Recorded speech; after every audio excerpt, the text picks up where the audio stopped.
Commémorer, c'est transmettre. Transmettre le souvenir des hommes et des femmes qui ont écrit notre histoire. Transmettre l'émotion que nous ressentons à l'évocation de la grandeur de la France. Transmettre la mémoire et l'âme de notre nation.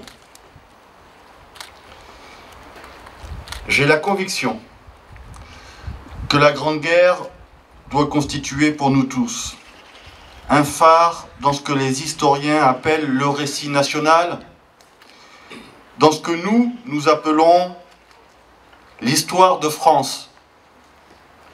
J'ai la conviction que le sacrifice qui a été consenti par nos compatriotes il y a plus d'un siècle pour la liberté et pour la dignité des Français et de la France est inscrit dans chacune de nos consciences. Nous avons tous un grand-père ou un arrière-grand-père qui a connu le feu du front et l'enfer des tranchées.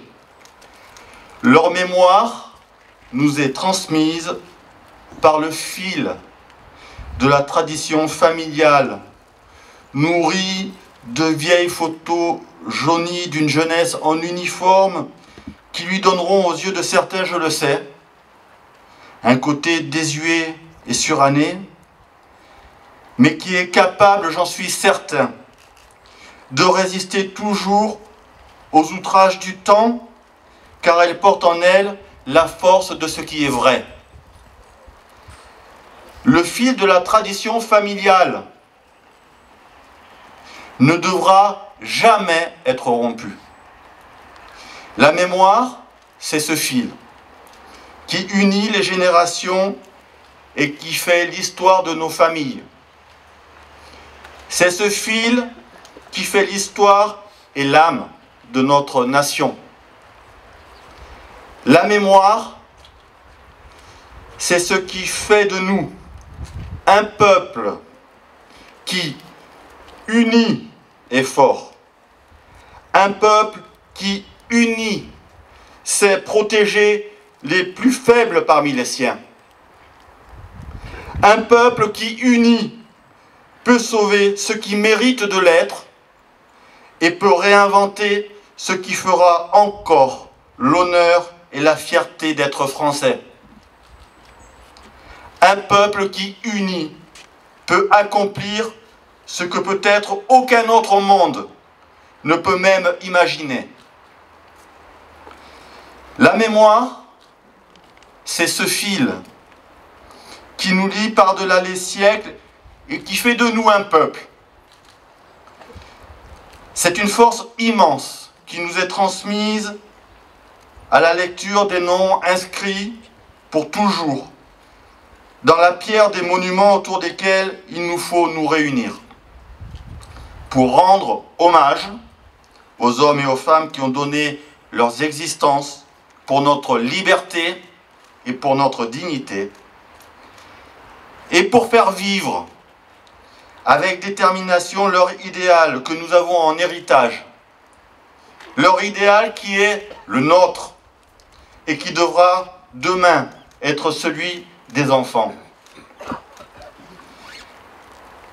Il existe des lieux où l'histoire ne peut pas être niée et où la vérité ne peut pas être contredite. Je suis très heureux que le Conseil de la vie patriotique, créé il y a 1 an, fasse actuellement aboutir ses premiers travaux qui donnent le jour au chemin de la mémoire, grâce auquel chaque stèle agatoise révélera l'histoire de notre ville et de notre pays.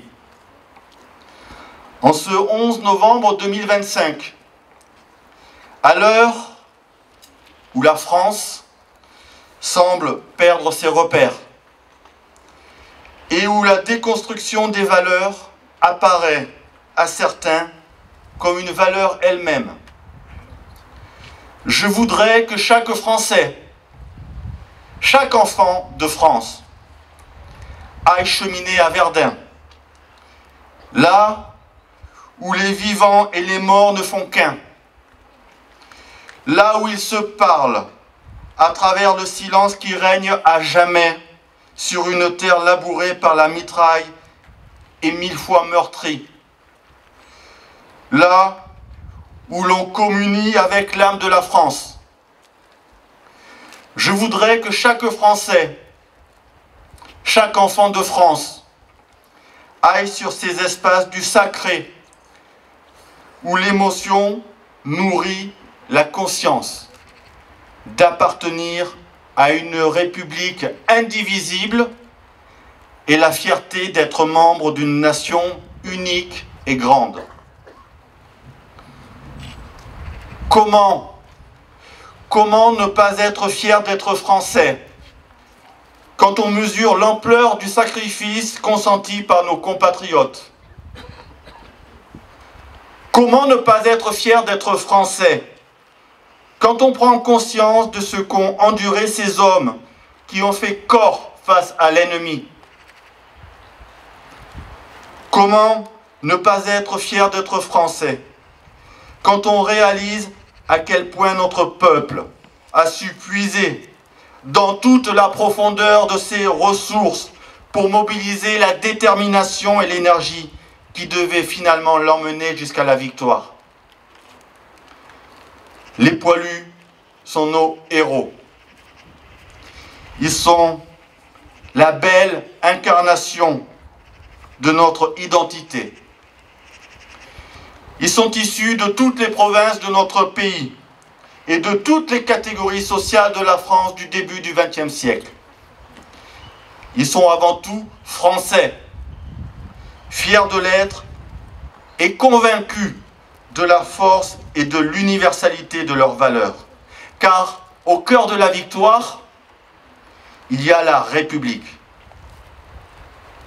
L'adhésion de tout un peuple, non pas simplement à un régime, mais à des principes, à un modèle de civilisation que vient si joliment résumer notre devise: liberté, égalité, fraternité.